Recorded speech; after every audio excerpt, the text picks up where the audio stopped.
Are you still buying gas, groceries, and fast food without getting cash back? Why are you doing that? You could be getting cash back on all of these things. And not like, here's some credits to use at this store again and some points. This is cash. This is money on your phone that you can then deposit straight into your PayPal and then put that into your bank account. Over the last 2 years, I have earned $299.39 on Upside. Now they have cash back offers at all kinds of places. Circle K, Lion's Choice, local random restaurants, Papa Murphy's, Phillips 66, Huck's, all kinds of places now. You can get cash back just for shopping there. All you have to do is give them the last 4 digits of your card, and then they just make sure that you use those same cards at these places and give you cash back on the app. When you go to get the app, use the invite code Janice3538. That's JANICE 3538 to get an automatic 15 cents back per gallon on your first transaction using the app. This year, I'm using the money that we save up for Christmas. It's May, and I've only used it a couple of times on things other than gas, and I already have almost $60 saved up for Christmas for the kids this year. I'm hoping to have about $200 saved up, which doesn't sound far-fetched, especially because now they're offering it at over 50 different local restaurants and 50 different nationwide companies.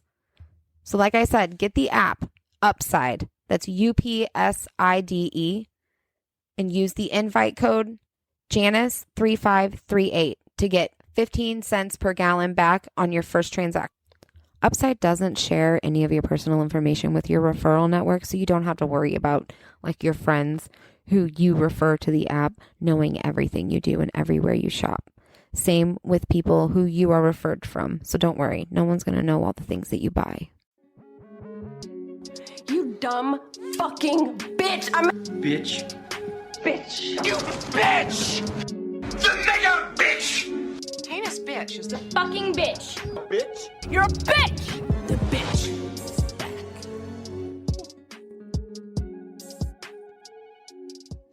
Oh, okay. So this one, it's not going to be that exciting, but it's going to be so informative. And I know how much everybody loves being informed. So that's what's going to happen. Start off this week the same way I start off every single week with the actual most important part of every episode. Cheers, motherfuckers.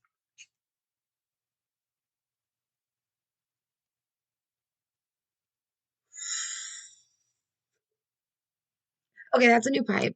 So I'm like semi-dying right now. Okay.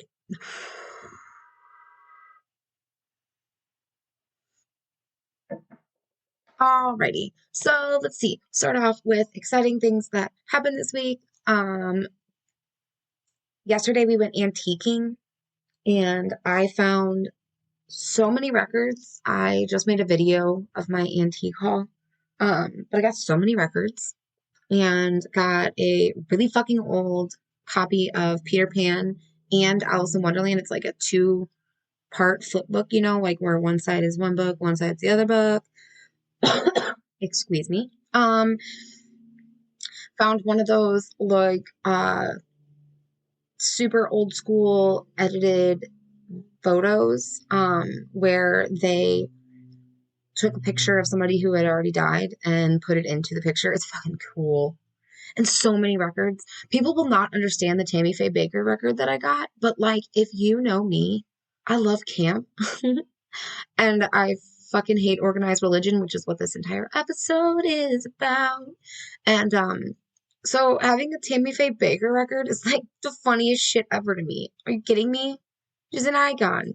Plus, like, her and her husband gotten so oh my god, just the whole thing. Go watch the fucking movie about them, okay? Come on, just do it. It's great. It's fucking great, honestly. That or the series, not the movie, the series about them. It's fucking great. Go watch it. Highly recommend it. Got a Shirley Temple album, which can be controversial if you don't think about the fact that we will support her, not any of the things that were done to her or the people who did it. Like, fuck that. No, we love her though. Fucking love Shirley Temple. Got a Babs album. I got the Barbara Streisand Greatest Hits. I got Sonny and Cher's Greatest Hits. It was fucking great yesterday. We had such a good time. He had the best time. We just had the best time. It was just a random idea. I said, let's go fucking antiquing and then go get lunch. And he was like, okay. And so we did. And it was great. Great date. So I guess maybe we should do that ABCs thing and that'll just be our A, was antiquing. If you haven't heard about it, it's the ABCs dating challenge where you follow through the alphabet and like try to come up with date ideas that start with each one of the letters. I don't know. It's fucking hard to think of things to do with your spouse. If you're not married, you won't understand. If you haven't been with somebody for a long time, you won't understand. But like, it's hard sometimes. It's hard out here in the marriage streets. Okay.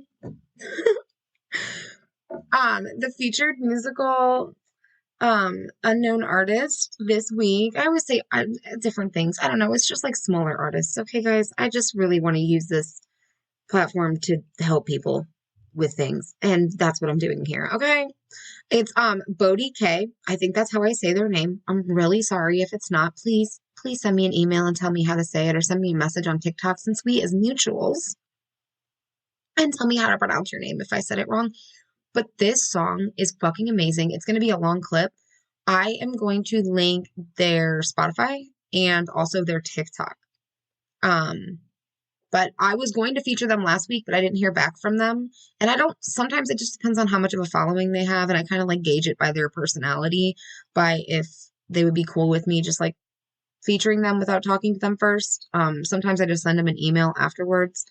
But like, I'm not very professional with this shit really yet. I don't know. I just feel like people aren't going to care. If you're going to be upset about it, I'm sorry, but like, I'm just giving you free exposure. Like, I'm not asking for anything. I can understand if I was like, give me money. I did something already. No, I'm just like, hey, I did this thing. Hopefully you're okay with it. I'm a people pleaser. But in the Black History Month fashion, this is a Black, lesser known musical artist. I am not going to genre pigeonhole them because they admittedly, like self-admittedly jump genres. So it kind of is all over the place, but I really like this song that they like just came out with it. So I need to shut up and just play the song clip now.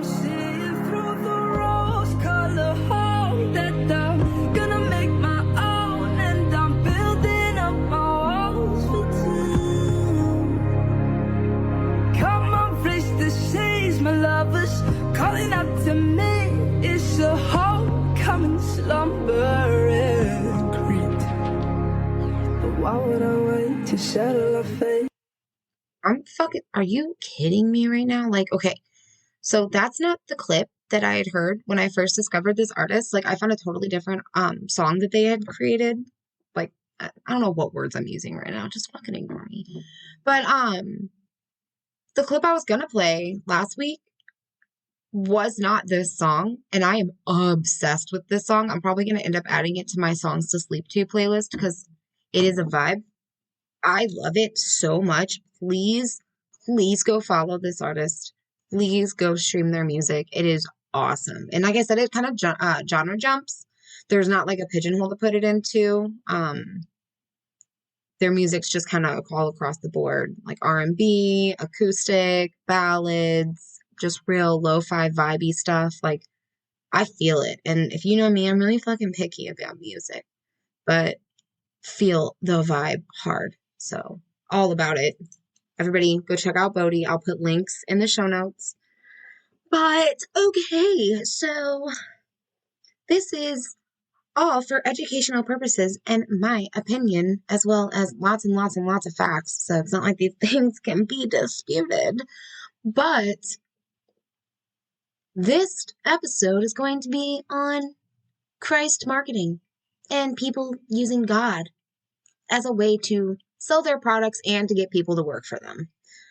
And my thoughts and opinions do not reflect the artist I have featured or any of the ads or brands that are featured in any of the ads on this. Okay? This is just me. But anyway, there's a book that was written in 1958 called The Protestant Ethic and the spirit of capitalism. This guy, Max Weber, wrote it, and in it, he argues that Protestantism, that's a hard word to say, but, being a Protestant, ideals are congruent with capitalist enterprise. Not leisure and enjoyment, but only activity serves to increase the glory of God, according to the definite manifestations of his will. So Protestantism calls for its followers to be active to please God and teaches that success is a result of God's will. So they say basically you have to do things to make money to serve God. And if you are prosperous, it is of God's will. It's not because you did something great. It's not because you're awesome. It's because God willed it so, okay? Remember that, people. But that's not what the guy who wrote this book is saying. He's just saying that's what Protestant ideals lean towards. But we're going to start with the smaller companies, not the smaller companies as much as the ones who I have smaller amounts of information on, or ones who haven't done things that are as severe, or who haven't been as bad, or I don't have as much information on, because I looked for hours. I've been up since 7 o'clock. It is 1 p.m. So I've been looking for a while. But we will start out with In-N-Out Burger, which if you go to In-N-Out a lot, you will know that they're a Christian company. They put Bible verses on all of its packaging. Well, much of its packaging.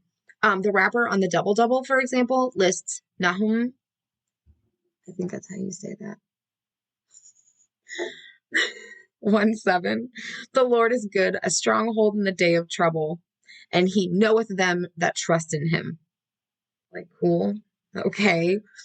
And on one way the fast food chain has expressed its faith is through its packaging, like I just said. They might have noticed John 3:16 is printed also on the soda cups. And the owner, founder, Snyder said in the interview about their religious views that they expanded the endeavor by printing Bible verses on coffee cups and French fry containers. When they aren't running In-N-Out, they run their ministry called Army of Love. So the person who co-founded and runs In-N-Out, she's also a minister. So that's basically to say, she runs In-N-Out and is also a minister, which is being a minister is not bad, but then putting it all over your food packaging and being you want a burger? Well, you're going to get some Jesus too, whether you like it or not. People wouldn't like it if I had a burger chain and I put Hail Satan on the bottom of the burger wrappers. No, people would boycott. Absolutely not. No, no, no. That's the only reason that I get so upset. People are why do you care? I'm because they want to say they want religious freedom, but they don't mean religious freedom for all. They mean religious freedom for Christians, for white Christians, for white, rich Christians. That's who they want religious freedom for. Not everybody. Just white religious Christians. All right. And me and my husband keep going back and forth over how to pronounce this next company's name. I say Trigicon. He says it's Trigicon. He was in the military, so he would know better than me, but I keep saying Trigicon because I can't help it. Okay. It's Trigicon. Trigicon. Okay. Anyway, they make optical equipment for firearms, and they have for a long time. But they were founded in South Africa by a devout Christian named Glenn Binden. I kept saying Biden at first on accident. It's Binden. They were originally founded as Armson USA in 1981. They eventually they make the ACOG and most of the sites that the U.S. military uses. But why this matters, it's oh, okay, cool. They inscribe coded Bible verse references on all their products. There'll be the serial number for whatever the optical part is, or the sight for the gun is. And on it, next to it, is a Bible verse, coded in it. The inscription of religious passages on products sold to and used by the government was contested by the Military Religious Freedom Foundation. So when they found out that they were inscribing little Bible verse references on there, they got pissed and they were what the hell? So I tested it with the Military Religious Freedom. If a military like a branch of the military has a contract with them, they will omit those inscriptions now, but they will not omit them for consumer products. So like you buy that automatically has a Bible verse inscribed on it, no matter who or what you are, where you get it from. Tragicon, whatever they are, they inscribe Bible verse references on all of the sites that they manufacture. And if you want them taken off, you have to buy another kit from them to get it taken off. So that's cool. It's like they're literally now making extra money off of Jesus because they put the Bible verses on there. And if you don't want them on there, you have to pay more money to get another kit to get them off. It's like, what? Excuse me? Okay, so next one's kind of different because while it started out being a little it actually ended up being cool. Didn't know this. So Marriott International, like the hotels, Utah native John Willard Marriott, who in 1927 co-founded the company that became hospitality giant Marriott International, held several significant positions within the Church of Jesus Christ of the Latter-day Saints. So, the LDS Church. He held several significant positions within the church. True to his religious roots, he ensured that the Book of Mormon occupied the same drawer as the Bible in the majority of his hotel chain's rooms. But then in 2013, they also banned pornography. So, like, they have the Book of Mormon, but no porn. Don't ask me. My notes are all over the place. But, I mean, till this day, still, like, they have Bibles in the Book of Mormon in a lot of their drawers in their hotels. But they're millennial-oriented hotel brands, which I love that they put that. Moxie and Edition, like Moxie and Edition hotels, they don't have Bibles in them, which is kind of cool. Like they just omitted it. And recently, they were actually under fire by a bunch of Christian publications and journalists because they support equality and the rights of the LGBTQ community.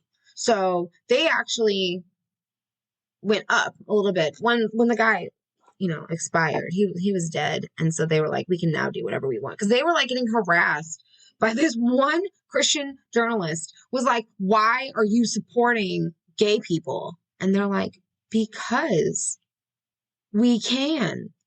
And they're like, that's not right.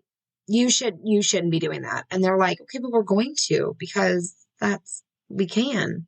So I thought that was pretty funny that they were super, super religious. Like they were Mormon. They had Mormon values to begin with. And then they ended up being like, no, we're going to support gay people now. Thanks. And the fact that they just randomly in 2013 banned porn in the pay-per-view listings in its rooms. Like that just to me was funny that randomly was just thrown in there. We'll go to Interstate Batteries next, which most people don't know who they are. I didn't really at first until I realized that I've seen a lot of their batteries everywhere. Let's see. Interstate Batteries is a mission-driven company fueled by their purpose to glorify God and is guided by our values, which are to glorify God and enrich lives as we deliver the most trustworthy source of power to the world. The guy who founded it, which for some reason I didn't put his fucking name in here. Oh well. He wanted to make his company about something more than profits, to work in a way that would please God. Which to me, when companies say things like that, I don't believe you. Like, I don't care that you're saying those words. I don't believe what you're saying, like, at all. To me, that's just another way for you to make more money, is to pander to people's religious values. Like, they're going to now spend more money with you because you love Jesus. Oh my God. While they state on their website, while there is a spiritual aspect to Interstate's work environment, it is absolutely up to each member whether or not they choose to participate in the optional activities, which include, you may see prayer requests come to your email from the chaplains group. On occasion, there may be prayer before meals or some meetings. There is a chaplain on staff who is available to help team members in need and to organize volunteer opportunities. Some lunches with speakers or studies may also be biblically based. So, like, you can choose to include yourself in these things or not. But some of them are, like, work-oriented. They're, like, meetings you need to be at to learn about new policies and things going on in your company. But they're also going to be biblically based. Like, I'm sorry, I would be pissed as fuck if they were like, oh, yeah, this is a mandatory work meeting where we're going to learn about new policies and stuff. And then midway through it, they talk about, like, the Bible and how this relates to our Christian values and stuff. I'd be like, skirt. Excuse me? I'm coming to work for money. I'm not coming to work to express my Christian values that I don't have because I don't believe in God. Like, what the fuck? I remember working a couple different places and they wanted to like pray before like service, like, because when you serve, they wanted to pray before dinner service. And I was like, okay, bye. I'm going to go and get my station ready. Thanks. Anyway, so Interstate Batteries also has an entire page dedicated to God and Christianity and like Bible verses and different things they believe in. And it's like literally a church service on one page of their website. So that was fucking cool. Love to see it. Oh my God. But this one I actually didn't realize. Never really knew about this one. Not the company itself, just like the fact that they were religious. Annie Ann's, like the pretzel company. Yeah. Let's see. It says, without God, there would be no Annie Ann's today. I can say that with confidence. It's Ann Baylor, just so everybody knows, like, it's really a person named Ann. It's not just like a name they came up with. Her name is Ann Baylor or Beeler. It's Beiler. So it could be either one. She told the Christian Post, she told them about the whole like Annie Ann's wouldn't be around if it wasn't for God. Anyway, so she sold the company in 2005 and she is now a popular public faith speaker. So she travels around the country and talks about God now. So she sold her company so she could be a minister, basically. Their marketing materials and employee opportunities imply that working for or buying their products contributes to ethical and Christian consumption. So just so that we're all aware, because I didn't know this, and I will now no longer be patronizing this company because it says specifically on there that working for or buying their products contributes to ethical and Christian consumption. You can say ethical consumption. That's great. Why do we have to have Christian in there? Nope. Bye. No, sorry.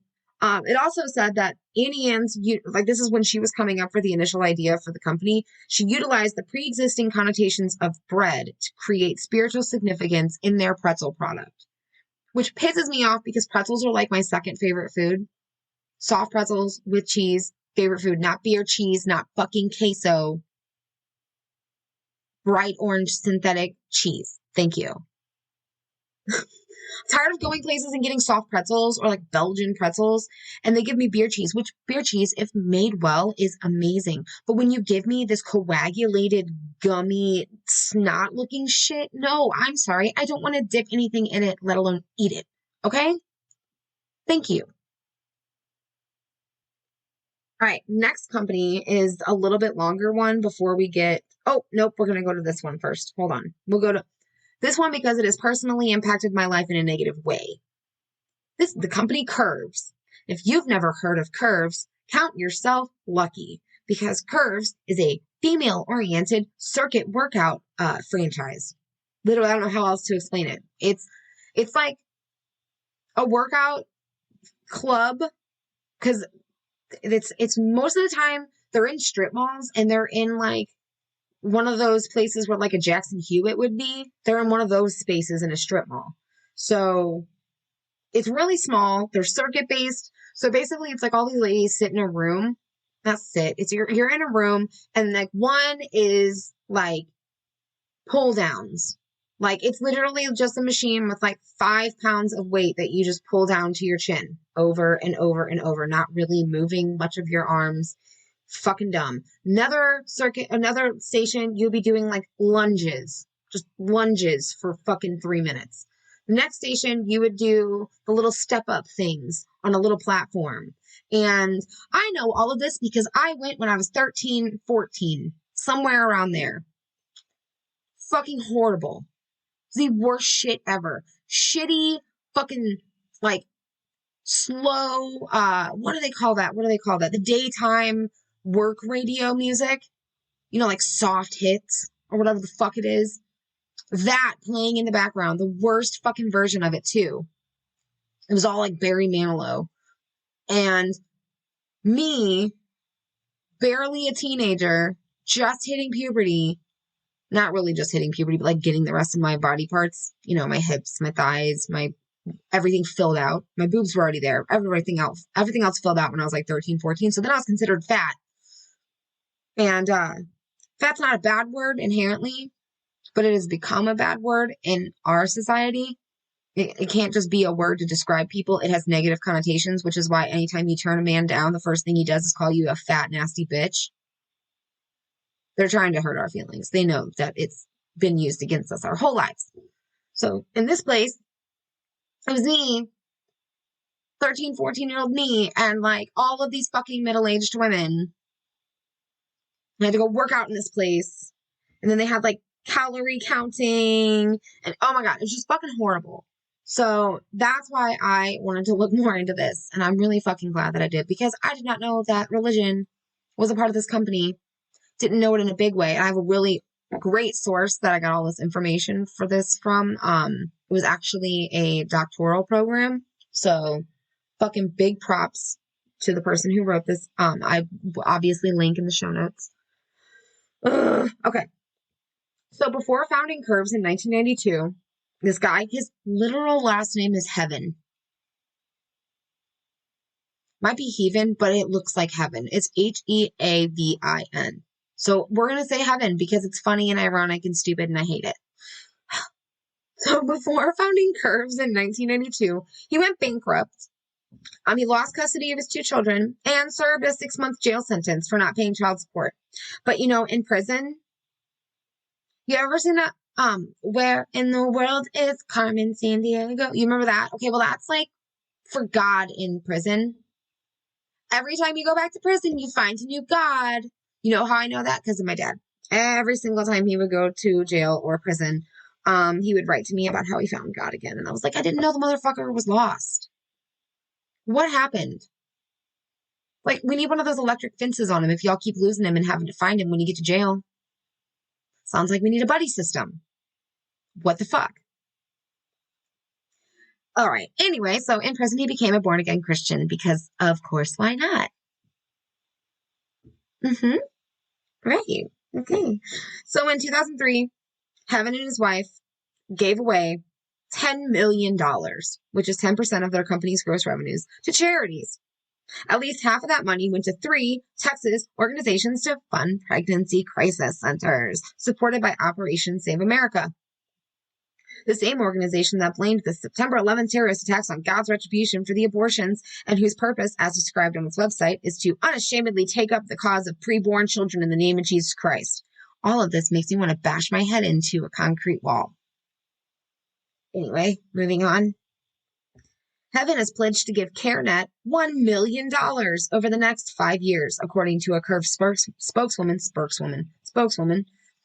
And in the member guide, Heaven speaks of religion as a main guiding principle in his business practices.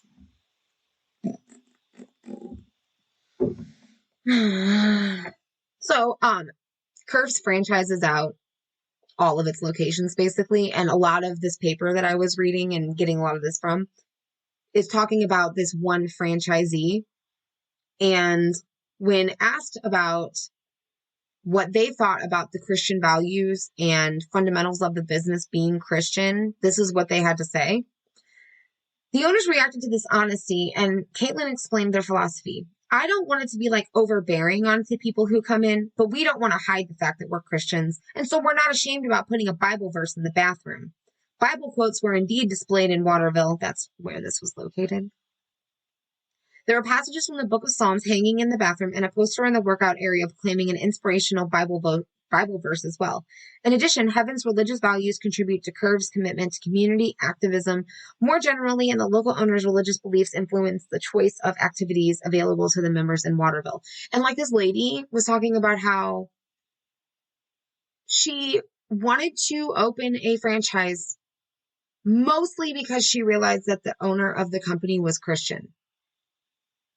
Okay, so like I said previously in this like literal like episode right now, if I was to put Hail Satan on something as a business owner, like, okay, so whenever I finish my cert, when I make business cards, if I put Hail Satan at the bottom of them, do you think that would garner me more business? No, people would freak out. There'd be like local Christian activist groups like calling me a baby sacrificer and saying how I'm trying to indoctrinate all the children or something.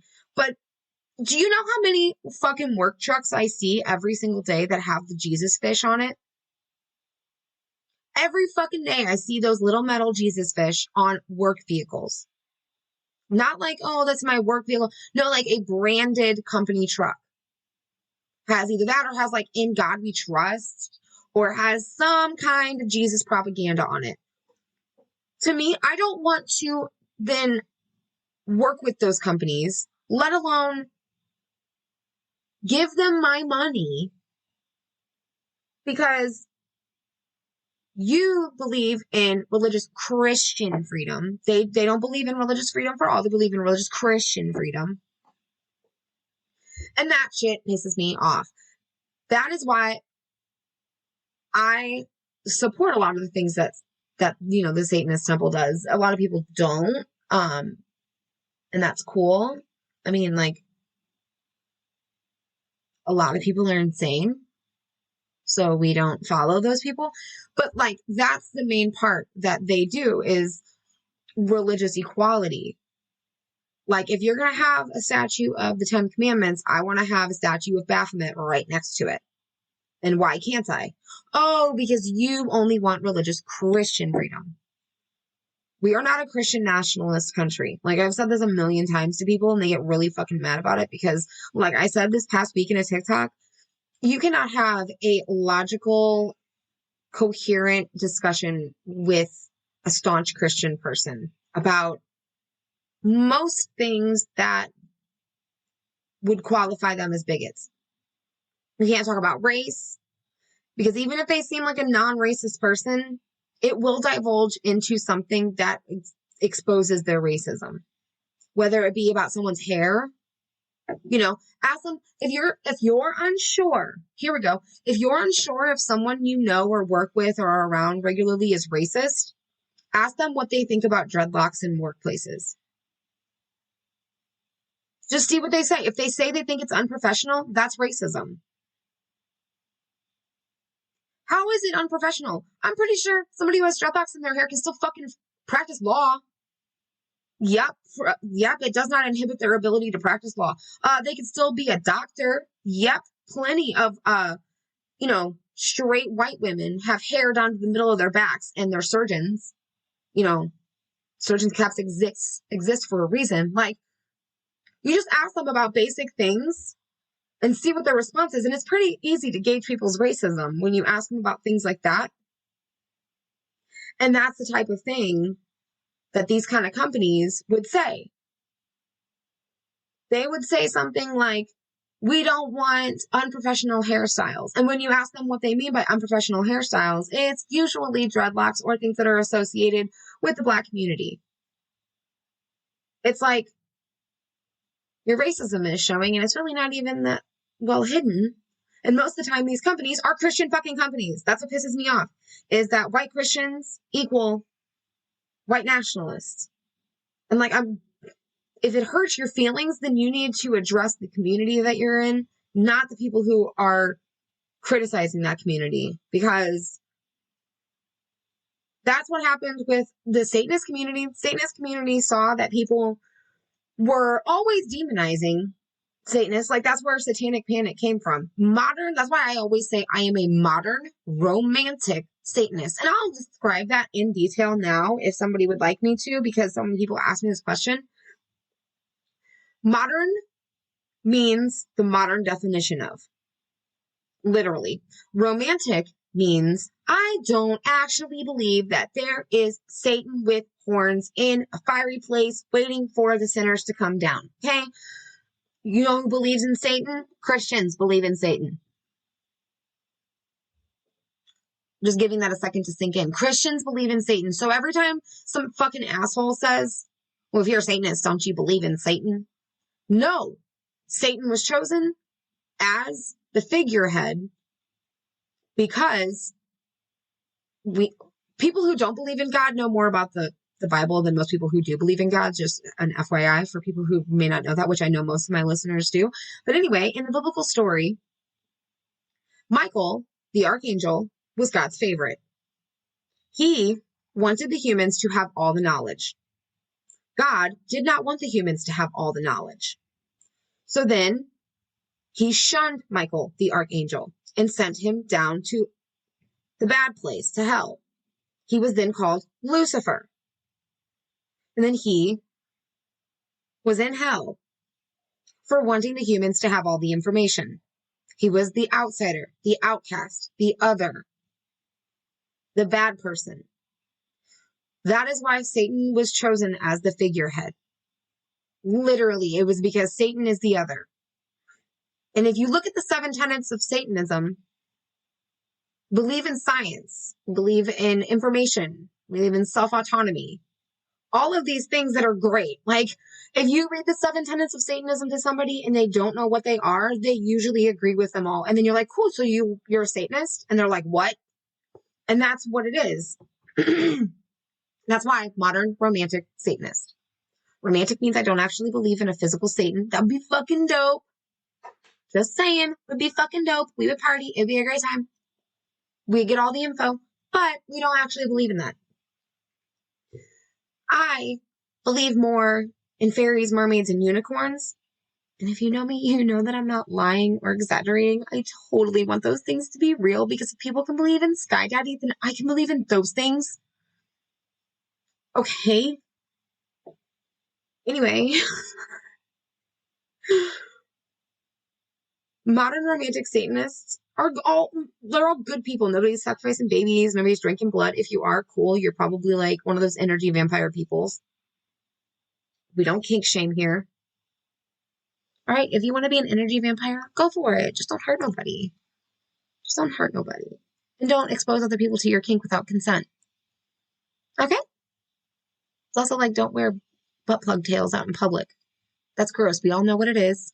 I don't want to see it. I don't want to see your fucking tail coming out of the back of your pants when we're in the middle of the mall. I did not consent to be a part of your fucking kink, okay? Everyone I know can totally agree with that. I know this. I know that all my friends agree with this. We do not expose people to our kink without consent. That is fucking ignorant and rude, and it's what lends a bad name to like most kink and BDSM communities, is people exposing normies to a kink without their consent first. There are play spaces for exploring that. Like, if you're a voyeur, you can go be voyeuristic in a consenting room full of people. Being a voyeur doesn't mean being a creep. Like, people need to understand their kinks better. It's like, before you get into them, maybe you should do some research. Like, that's called indecent exposure. You're gonna get arrested, and they're gonna be like, sir, why were you opening your trench coat in the middle of a crowded street? And you're like, I'm a voyeur. And they're like, sir, that's indecent exposure, actually. And you're like, no, don't kink shame me. Like, sir, there were children around. It's like, no, that is gross. Like, and yeah, that's an extreme, but that's the only way to get people to understand sometimes, is like, to go to that, the edge of it. And the edge of it on this one is, don't expose people to your kink without consent. Like age play stuff, which I know a lot of people think is gross, and I think it's pretty gross too. Don't be doing that shit out in public. There are private play spaces for that where only a consenting of age adults can participate. Go do things like that there. And if you say, well, I'm in the middle of nowhere, so am I. I know where those places are. I can give you the address. Okay? But don't be out here exposing people to your kink without consent. Like people who make TikTok videos about their kinks. That grosses me out. I don't need to see your kink. Like, I'm so glad I got off that one side of TikTok where it was like all of those disgusting wannabe alpha dom weird guys who were like, hey, baby, put your arms above your head. I'm going to hold you down. Be good, baby girl. That shit was horrible. That was like the worst time in TikTok when those were just everywhere. And I had to press not interested every fucking time. I don't get away from me. Go away. That is gross. You probably can't boil your own water. You don't even know how to clean a bathroom. Quit trying to tell me what the fuck to do. It's like, that to me is exposing random fucking people to your kink without consent. Now I'm just ranting about kinks before I have to get into the worst of the two. Okay? Ugh. Okay. Since I'm done telling everybody how to not piss off everybody in your life, the next one is the Anschutz Entertainment Group, which you know, but you don't know you know. They are invested in the LA Galaxy, Big Oil, Coachella. They own 50% of the Los Angeles Kings. And in 2009, when it acted as the promoter for Michael Jackson's This Is It concerts, it garnered a lot of attention. Also, they own a bunch of conservative publications such as the Washington Examiner and the Weekly Standard. They funded family-friendly and Christian-leaning films. Like, I did not even know that they funded Chronicles of Narnia, and that the Chronicles of Narnia is considered a Christian film. Like, I did not know that. They also supported Colorado's Amendment 2, which, if you don't remember, it was reducing gay rights and protections, which was eventually overturned by Supreme Court.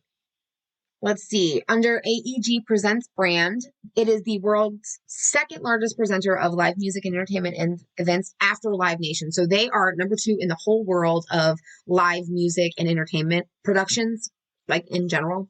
They're number 2 in the world of all concerts and everything. So, yeah. The owner is Phil Anschutz, a prominent Christian activist. In 2022, yeah, it was 2022, in June. Okay, according to a filing submitted to the IRS, the Anschutz Corporation, a massive holding company that famously owns the live music giant AEG Presents, the parent company of several major music festivals, including Coachella, they made a $75,000 donation to ARAGA, which is the Republican Attorney General Association. In a statement to the Rolling Stone, AEG responded as follows. AEG Presents Golden Voice and its other subsidiaries as one company stands firmly in support of a woman's rights to choose. As owner and producer of many of the most inclusive festivals and venues on the planet, we have taken strides to make our position on this clear. On June 28th, in wake of the troubling overturning of Roe v. Wade, and with the full support of the Anschutz Corporation, we informed all of our employees that we will be covering travel and lodging expenses for women who need to leave their home state for reproductive health services, including abortion. We remain, as ever, committed to choice, freedom, and access to full reproductive health options for women. But it's funny because when asked about it, like, the parent company and some of the subsidiaries do not agree on this at all. Some of them say, we don't know what you're talking about. We're not for or against it. We're not making a statement. But in March of 2022, right before this, records show that the Anschutz Corporation contributed a combined total of $750,000 to the Senate Leadership Fund and the House Leadership Fund, which are both super PACs seeking to put Republicans back in control of the House and Senate. So right before the overturning of Roe v. Wade, they donated almost $1 million to the 2 super PACs that were trying to put Republicans back in control of the House and Senate. So, like, oh, yeah, you totally support a woman's right to choose and everything, except for you want all Republicans? What? Previously, before 2022, they were actually donating to anti-LGBTQ charities and lobbying groups, but they have vowed to do better since and cease these donations, which I will believe it when I see it, because they were still donating up until last year. Here's the big bad one. You should already know what it is. Everybody knows what it is. It's the biggest and the baddest and the worst in town. The one place I haven't been in like fucking 5 years or some shit. So, it's the Christ Craft Store. It's the Hobby Lobby. All right. They donate to Every Home for Christ, which is an evangelical group that was started in Tokyo and aims to evangelize every person on earth. And I'm going to tell you more about them real quick because it's interesting. So in 1946, a young Canadian pastor named Jack McAllister encouraged his radio audience to help provide gospel literature to missionaries to the Track Club of the Air, which is this group that distributed Bibles. So in 1952, he founded the World Literature Crusade, known today as Every Home for Christ. In 1953, he went to Japan with a fellow visionary and realized that for every one person that they gave a gospel to, 10 went past. So they wanted to go to every door in the world and convert everybody. So since 1953, home by home, every Home for Christ staff and volunteers have systematically and strategically taken over 4.7 billion gospel messages to over 1.7 billion homes worldwide. Every home outreaches have been conducted in around 200 nations around the world. So they basically are an evangelizing group. Their whole job is to evangelize. They donate, Hobby Lobby donates a lot of money to this foundation. So there's that. They unsuccessfully sued the government about whether or not they had to cover the emergency contraception for employees due to the founder's religious beliefs. But they end up having, they got religious exemption later on. It's really funny because they didn't succeed the first time, but they now have religious exemption on a lot of things, which is, to me, I don't believe that a for-profit company should be allowed religious exemption. Like, when it comes to doing heinous, horrific shit. Yeah, like, of course, respectful of traditions and days of worship and things like that, but not covering certain health insurance, it never ever makes sense to me. What? Because we need to produce as many Christians as possible, right? Is that what it is? Oh yeah, that's right. And it goes against your religious beliefs. Well, my religious beliefs, because Satanism is a religion, my religious beliefs is that every human knows its body best, and you don't know what you're talking about. Like, it makes my blood boil. It grinds my gears. So every Christmas, they send out holiday ads. Hobby Lobby sends out holiday ads that say, as you celebrate this Christmas season in the warmth of family and home, may you be drawn to the Savior. He who left the beauty of heaven on our behalf and became like us, that we might become like him. Like, my God. It's gross. I hate it so much. Honoring the Lord in all we do by operating in a manner consistent with biblical principles. I feel like this needs an accent. Offering customers exceptional selection and value, serving our employees and their families by establishing a work environment in our company policies that build character, strengthen individuals, and nurture families. Blech.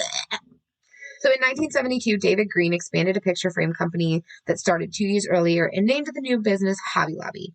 In 1981, his other son, Mart, founded the Mardell bookstore chain, which concentrates on religious material. Mardell was also a part of the lawsuit decided in 2014, so that was the religious freedom lawsuit. Hobby Lobby says it aims to honor the Lord by following biblical principles, establish a work environment that builds character, strengthens individuals, and nurtures families, and provides a return on its owner's investment so he can share the Lord's blessing with its 13,000 employees.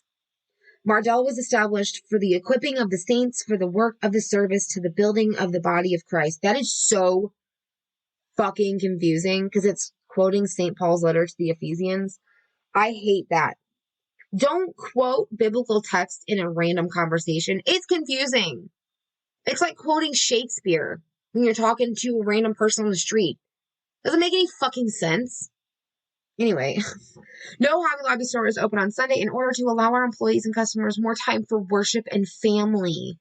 Steve Green is the driving force behind the proposed Museum of the Bible and the Green Scholars Initiative, which intend to place a Bible-based academic curriculum in the nation's public schools.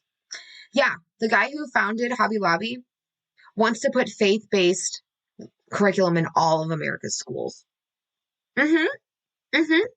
In 2011, the founders of Feed the Children, a nonprofit organization in Oklahoma, accused the Green family of pushing them out of their own charity, alleging interference, defamation, and civil conspiracy. Ooh, I like that. That was cool. In 2017, federal prosecutors found that Hobby Lobby illegally smuggled rare and stolen artifacts to the U.S. by shipping the items to its Oklahoma City headquarters in boxes labeled as ceramic tile samples. The Green family first started collecting the biblical antiques in 2009, despite warnings from a property law expert contracted by Hobby Lobby at the time. So, like, they contracted an antiquities expert and a property law expert, and both of them told them not to buy these things. And they were like, nah, we love Jesus. He knows better. He told us to do it. As a vast majority of American retailers temporarily closed their doors to prevent the spread of COVID in March 2020, Hobby Lobby drew ire for its decision to stay open, using the argument that it was an essential retailer. At the time, David Green reportedly told employees that he had decided to leave the stores open. Ready? Are you ready? He told employees he was going to stay open based on a message from God bestowed upon his wife, Deborah. God told Debbie. Bitch, we staying open. COVID ain't getting us. We got those Jesus vaccines. Yeah, so later, leaked memos obtained by Business Insider revealed that the company refused to pay for COVID sick leave and told managers to make every effort to continue working the employees, despite growing concerns from fearful staffers. So literally, they were telling the managers, make people work, I really don't care. Figure it out.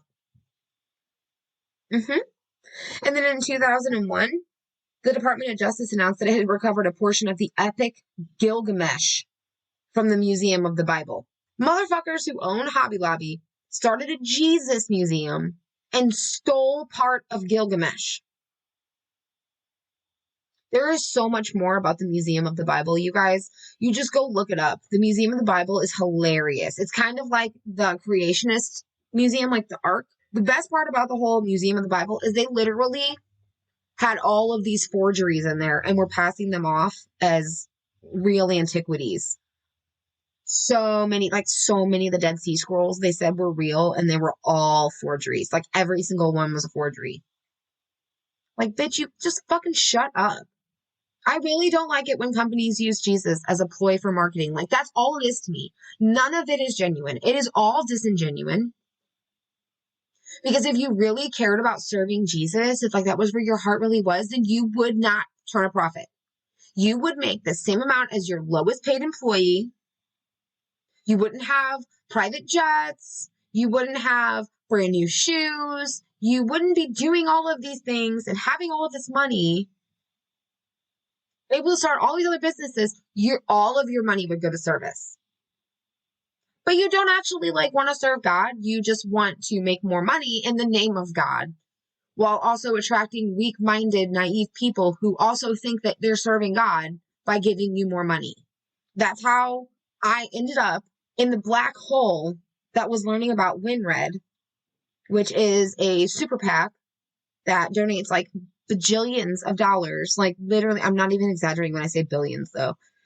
Their total revenue for 2018 was $143 billion that this one super PAC got.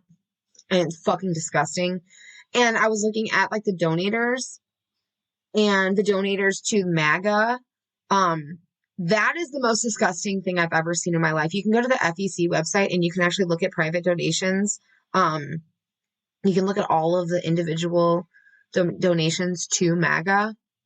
And more than half of them, the people are retired. And they're not donating $15. They're donating $1,500. It's fucking gross.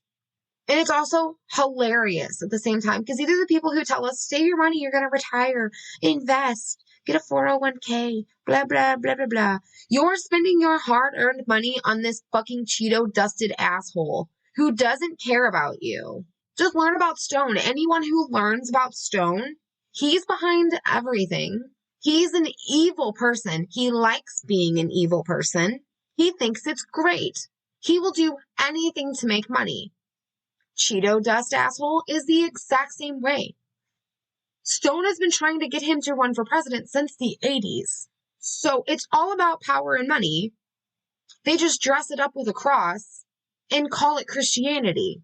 Literally just to pander to these people and get their money. The same way that these companies do. And it's just disgusting. It really grosses me out. And it's one of the things I hate about organized religion is that they are so easily manipulated using the religious ideologies. They're like, oh, well, if you love God, this is the kind of company that you should give your money to because we are serving God. The Fall of Hillsong right now, and it's fucking amazing. It's just well done. One of the things is the Instagram account where the guy was showing how much the megachurch preachers spend on their fucking sneakers. One pair of sneakers could feed one family for a whole year. But they're just out here stunting for the Lord. Like, oh yeah, the fuck? Like, where? And to me, I don't care what the textbook definition of blasphemy is. That to me is blasphemy. Using the Lord to self-serve, doing horrible shit in the name of God, or using God as a band-aid over your big bad mistakes that you did, which most of the time is like putting a piece of gauze over a bullet wound. And it's just stupid. Like, people be like, yo, you really don't think Christians are dumb, are you? I do. I do, honestly. If you follow an organized religion and go to one of these mega churches, that's dumb. That is dumb. If the pastor of your church drives a Tesla, that's dumb. They should be in complete service to the Lord. Why are they driving a fucking expensive ass brand new car? And also, like, just the evil shit that they do. Like, how many children have been victimized by church leaders? Not specifying a little subsect of any kind of religion. Just in general, how many fucking kids have been victimized by a religious leader because they used Jesus and God and their faith to manipulate them and groom them? I'm sorry, I can't get behind any kind of religion when they allow these things to happen. Ever. Like, it's just, like, my brain just can't wrap it around it. And these companies who use God as a marketing technique are manipulating and fucking over their consumers. And their consumers are like, yes, keep doing it, please. I love God. Oh my God, I will keep giving you my money. Like, oh my, what the fuck? It's seriously crazy making, because it's like you want to bash your head into a wall trying to ask these questions. They're like, okay, well, but what if God's not real? And what if he is real? Why would he want you to funnel your money into these places? Oh, so that I want to give me itemized lists. I want itemized lists of those donations from your church then. Show me, if you're going to argue with me about this and you stand behind your church, go ask them where all this money goes to. Go ask for a list. If they don't fight you on it, that's fine. Then keep going to that church. But if they won't give you itemized lists of donations, how much they pay the staff, how much they pay the pastor, how much they allocate for certain things, you run screaming from that building. Because that's not a place of worship. That's a place of pray. Okay?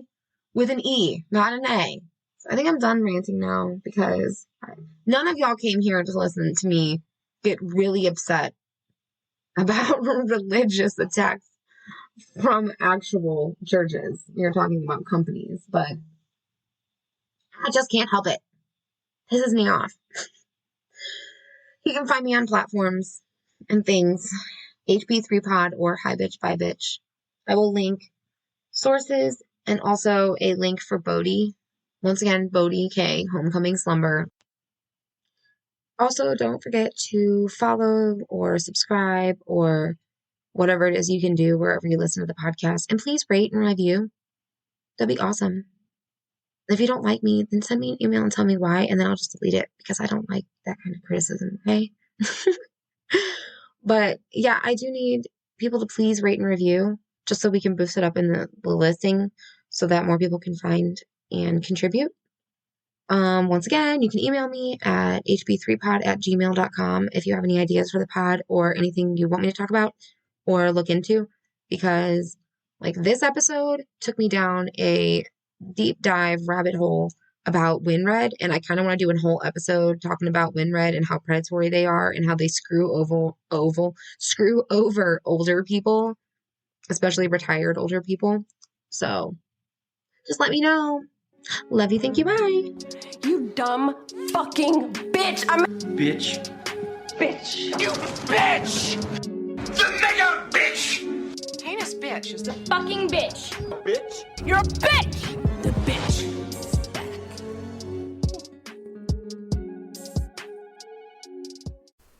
If you've ever thought about making your own podcast, I highly recommend using Buzzsprout. You can find a link in the show notes. And once you're there, they kind of explain everything for you. And it's really pretty cheap, honestly. They give you all kinds of tips and tools on how to increase listeners, how to promote your show, and on monetization.